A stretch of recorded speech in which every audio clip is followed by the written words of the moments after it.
Bismillahirrahmanirrahim. Assalamualaikum warahmatullahi wabarakatuh.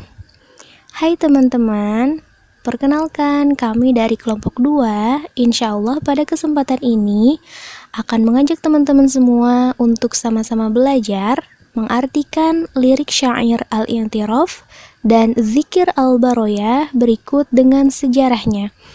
Sebelumnya, kami akan memperkenalkan terlebih dahulu keanggotaan kelompok kami yang mana terdiri dari 5 orang.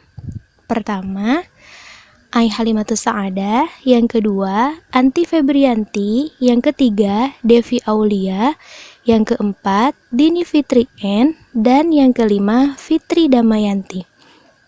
Nah, sebelum kita masuk ke sesi mengartikan lirik syair, mari kita simak terlebih dahulu syairnya. Selamat menyaksikan. Ilahi las tulir firdausi ahla wala aqwa ala naril jahimi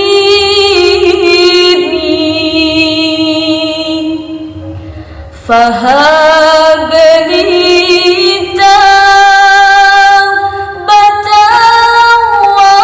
waghfir dhunubi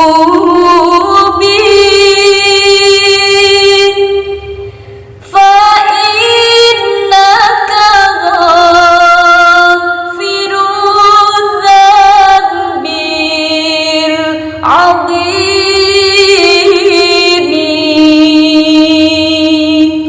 dhunubi mithlu a'dadir imami fahab li taubatan ya dzal jalali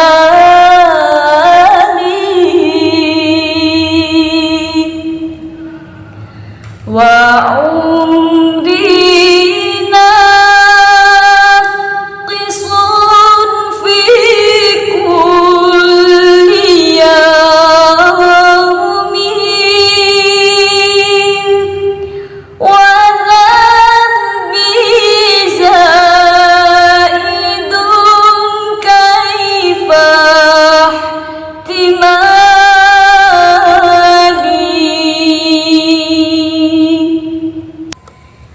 Ilahi abduka asi ataka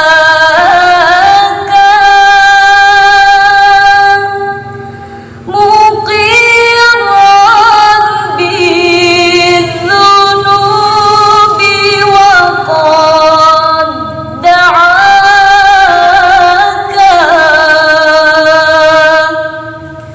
fa in taghfir fa anta lidzaka ahlun fa in taqrud faman narju siwaka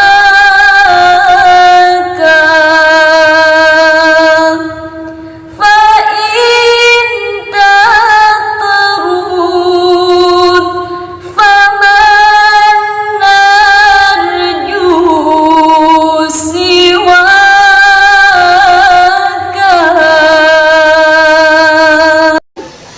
Baik, kita masuk ke bagian menerjemahkan al-i'tiraf dan kita mulai di bait pertama. Ilahi, wahai Tuhanku, lastu, aku tidaklah layak, lil firdausi ahla, menjadi ahli surga firdausmu, wala aqwa, dan aku tidak kuasa, alan naril jahim, menahan panasnya api neraka jahanam. fahabli, maka berikanlah aku taubatan, taubat, waghfir dzunubi, dan ampunilah dosa-dosaku. Fa innaka, maka sesungguhnya engkau, ghafirudz dzambi, maha pengampun dosa-dosa, al-azimi, yang besar. Dzunubi mithlu a'dadi ar-rimali, fahabli taubatan ya dzal jalali. Artinya, dzunubi artinya itu dosa-dosaku.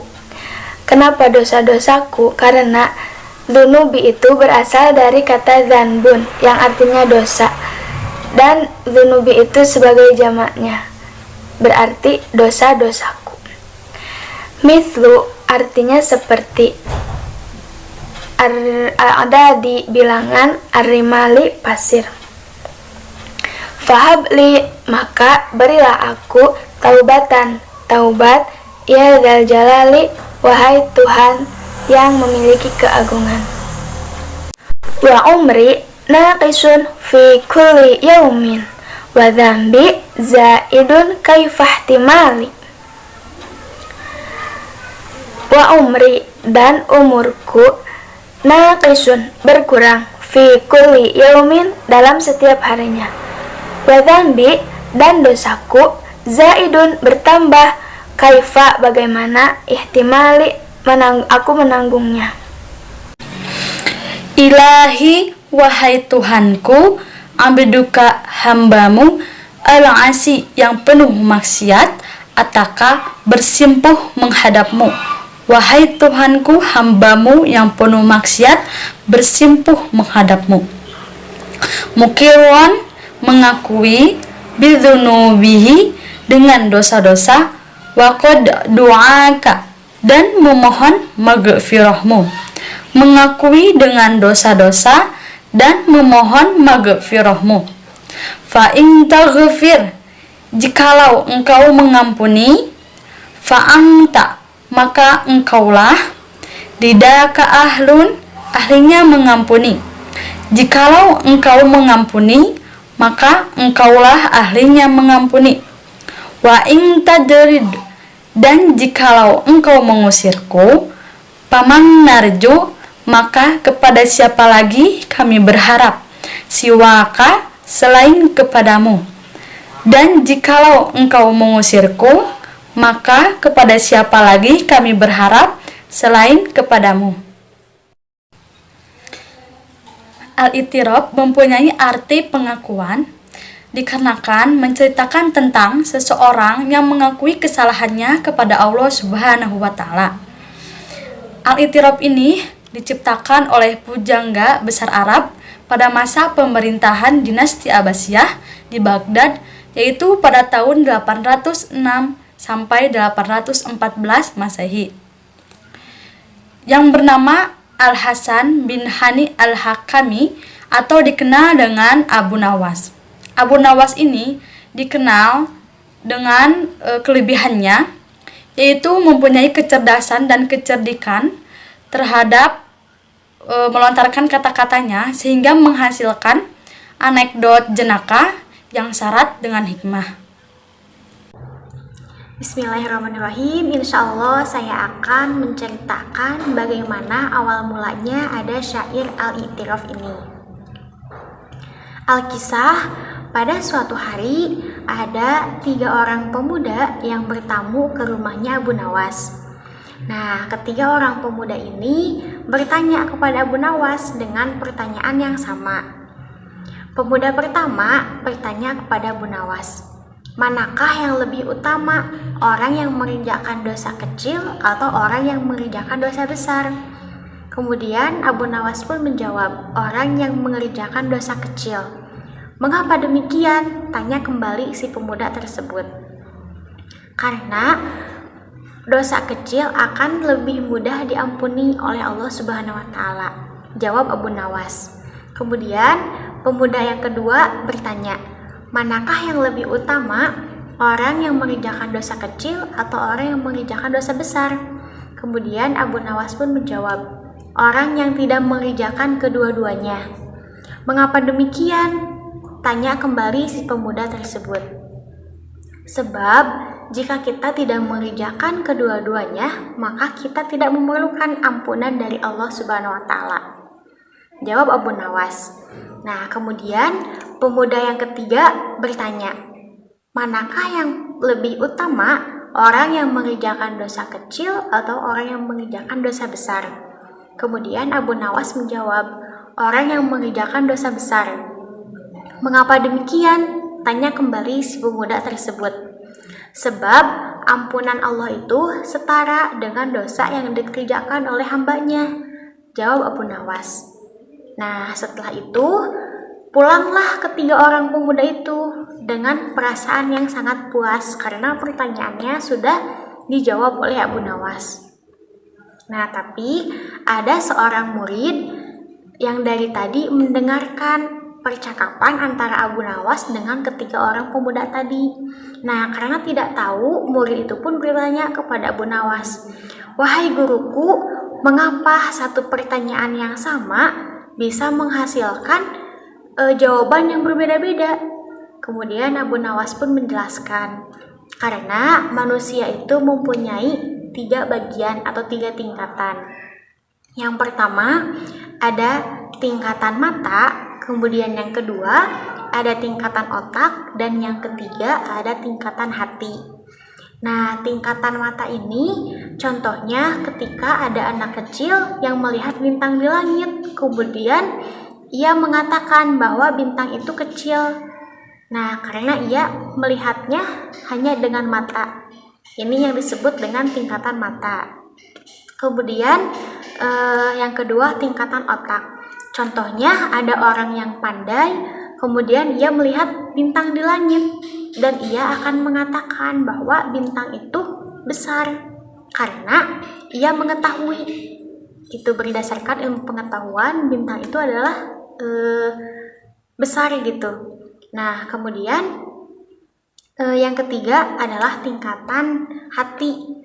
Contohnya adalah ketika orang yang pandai dan juga mengerti, ketika dia melihat bintang di langit, dia akan tetap mengatakan bahwa bintang itu kecil karena bagi orang yang mengerti tidak ada sesuatu pun yang besar kecuali Allah gitu. Jadi tidak ada sesuatu pun yang besar jika dibandingkan dengan Allah yang maha besar. Begitulah tingkatan hati. Nah, kemudian murid itu pun bertanya kembali, "Wahai guruku, apakah kita bisa menipu Tuhan?" Jawab Abu Nawas, "Tentu saja bisa." Nah, kemudian kata murid itu, "Bagaimana caranya?" Kata Abu Nawas, "Dengan merayunya menggunakan pujian serta doa-doa." Nah, murid itu pun bertanya dan meminta kepada Abu Nawas supaya mengajarkan pujian, rayuan, serta doa-doa tersebut. Nah, kemudian Abu Nawas pun menjawab dengan melantunkan syair Al-I'tiraf ini. Nah, jadi begitulah kurang lebih cerita ataupun awal mulanya ada syair Al-I'tiraf ini.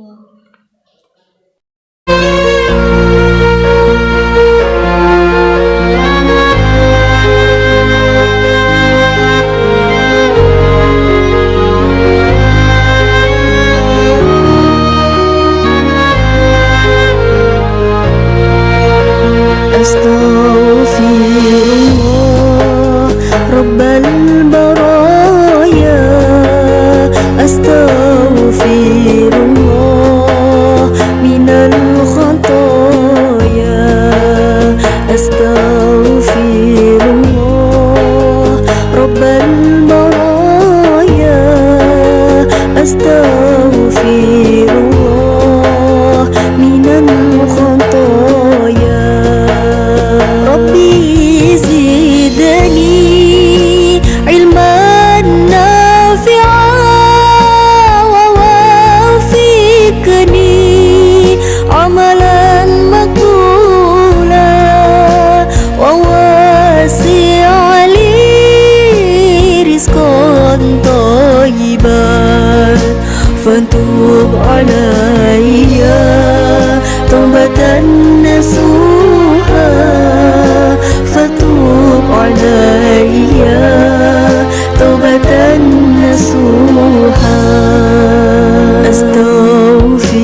Astaghfirullah Rabbal baraya, astaghfirullah minal khotoya.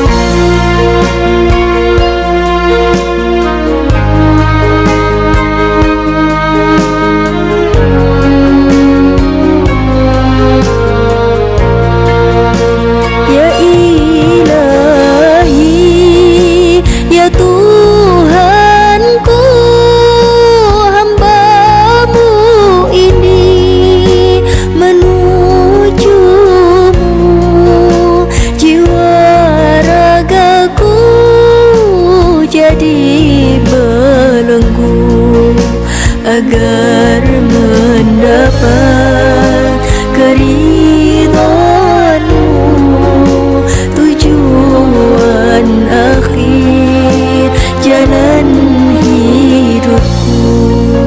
Astaghfirullah Rabbal baraya, astaghfirullah minal khotoya. Astaghfirullah Rabbal baraya, astaghfirullah minal khotoya.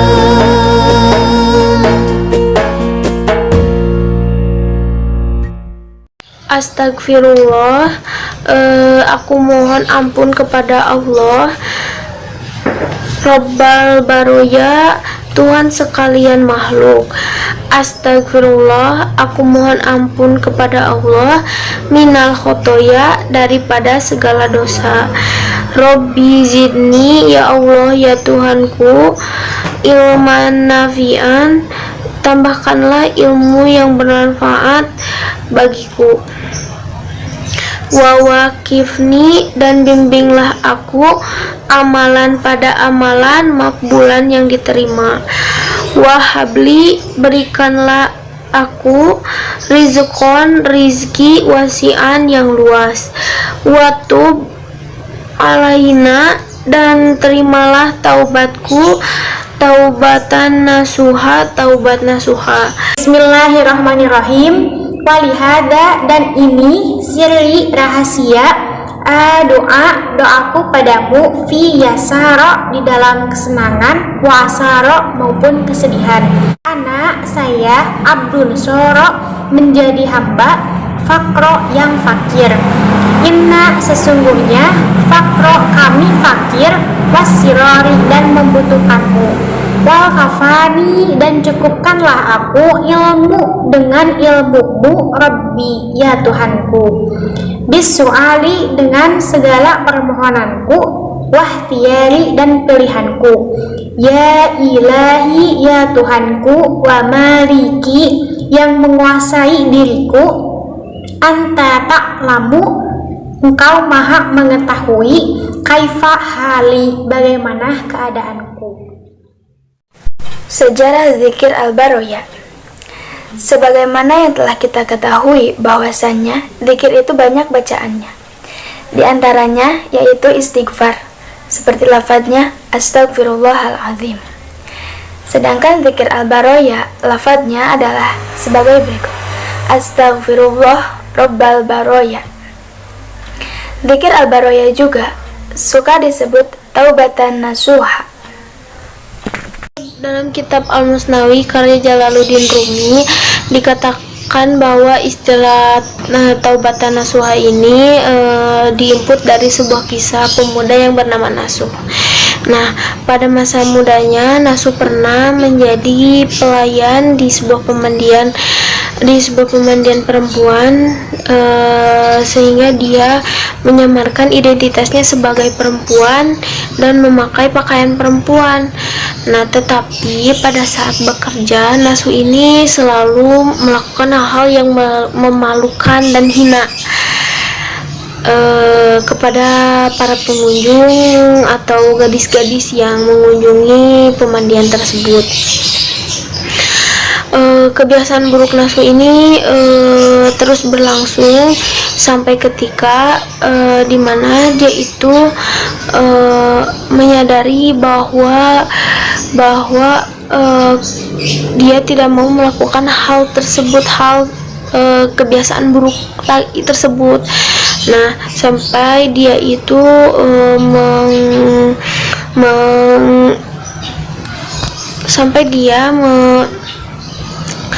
mengunjungi orang-orang suci, dan dia bicara kepada orang-orang suci ini. Dia ingin bertobat dan ingin didoakan untuk supaya Allah Subhanahu wa Ta'ala ini bisa memaafkan dosa-dosanya. Nah, orang-orang soleh ini tidak menyebutkan dosa yang telah dilakukan Nasu, tetapi orang-orang soleh ini hanya memberikan doanya seperti, semoga pemilik semesta menganugerahimu, bertobatlah pertobatan atas dosa yang menyelimutimu. Doa orang suci tersebut benar-benar dikabulkan oleh Sang Maha Pencipta, karena doa orang-orang yang disayangi oleh Allah ini seperti kehendak Allah sendiri gitu. Seperti dalam hadis qudsi yang diriwayatkan Imam Al-Bukhari yang berbunyi, hambaku terus berusaha mendekat kepadaku lewat amal-amal sunnahnya hingga aku mencintainya. Ketika aku telah mencintainya, aku menjadi telinganya, matanya, lidahnya, kakinya, tangannya. Denganku ia mendengar, memandang, berbicara, berjalan, dan memegang. Nah, setelah itu Nasu kembali bekerja ke pemandian sebagai orang yang tidak bermain intrik yang menghina tersebut gitu. Tetapi beberapa saat kemudian terdengar kabar bahwa salah satu pengunjung pemandian telah kehilangan batu permata yang harganya sangat mahal. Mendengar kabar itu, raja memerintahkan petugas untuk melarang semua pengunjung dan pekerja yang berada di tempat kejadian atau TPK keluar dari area pemandian, dan juga memerintahkan untuk melucuti penggeledahan semua pengunjung dan pekerja. Mendengar kabar itu, Nasu diliputi ketakutan dan kecemasan, sebab jika jenis kelamin dan penyamarannya terbongkar, maka hukuman mati akan menjadi hadiah untuk Nasu. Nah, saat Nasu dilucuti dan digeledahi oleh petugas, Nasu berdoa kepada Sang Pemilik Semesta agar diberikan keselamatan. Nasu berdoa hingga terjatuh pingsan dan tidak sadarkan diri. Nah, karena rasa takut yang menjadi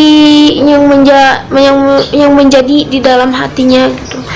Kemudian ketika Nasu sadar, Nasu telah kehilangan sifat alamiah dan berubah menjadi makhluk yang benar-benar baru. Setelah benar-benar sadar, Nasu mengetahui bahwa permata yang hilang telah ditemukan. Petugas-petugas yang telah mencurigainya itu memohon maaf kepada Nasu karena dia terbukti tidak bersalah. Beberapa hari kemudian, sang putri raja mengirim utusan kepada Nasu yang telah berubah untuk mengeramasi rambutnya. Nasu yang telah berubah itu menolak tawaran itu dengan tegas, meskipun itu adalah perintah penting sekaligus hal-hal yang diidam-idamkan oleh Nasu sebelum dia berubah.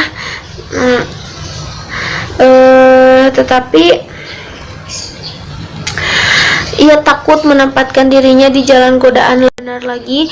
Dia takut Tuhan tidak memberinya kesempatan lagi. Nah, ada juga riwayat lain yang menyebutkan bahwa setelah Nasuh pingsan, Nasuh berubah menjadi perempuan asli yang bernama Nasuhah. Oleh sebab itu, manusia dianjurkan untuk bertobat dengan taubatan nasuhah, yaitu taubat seperti Nasuhah. Nasuhah itu nasuh yang telah berubah menjadi manusia baru atau menjadi perempuan.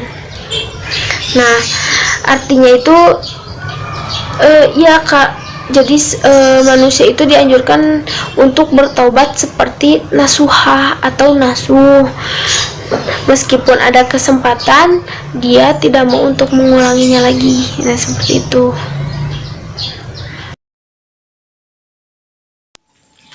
Alhamdulillah, setelah kita selesai membahas al-i'tiraf dan zikir al-baroyah, dapat kita ambil kesimpulan bahwasannya bertaubat itu bisa dilakukan dengan banyak cara. Dan salah satunya yaitu dengan berzikir kepada Allah. Zikir berasal dari bahasa Arab yang artinya mengingat, dan dalam agama Islam, zikir itu sendiri sering didefinisikan dengan menyebut atau mengingat Allah Subhanahu wa Ta'ala dengan lisan melalui kalimat-kalimat thayyibah. Sebagaimana yang sudah kita bahas tadi, yaitu lirik dari zikir al-baroyah dan syair al-i'tiraf. Dan selain itu juga Allah Subhanahu wa Ta'ala berfirman dalam surah Al-Baqarah ayat 152, yang artinya adalah, karena itu ingatlah kamu kepadaku, niscaya aku akan ingat kepadamu, dan bersyukurlah kepadaku, dan janganlah kamu mengingkari nikmatku. Setelah presentasi ini, kami berharap semoga kita semua senantiasa menjadi insan yang selalu berzikir kepada Allah, dalam artian selalu mengingat Allah Subhanahu wa Ta'ala dalam setiap waktunya. Amin ya Allah ya Rabbal Alamin.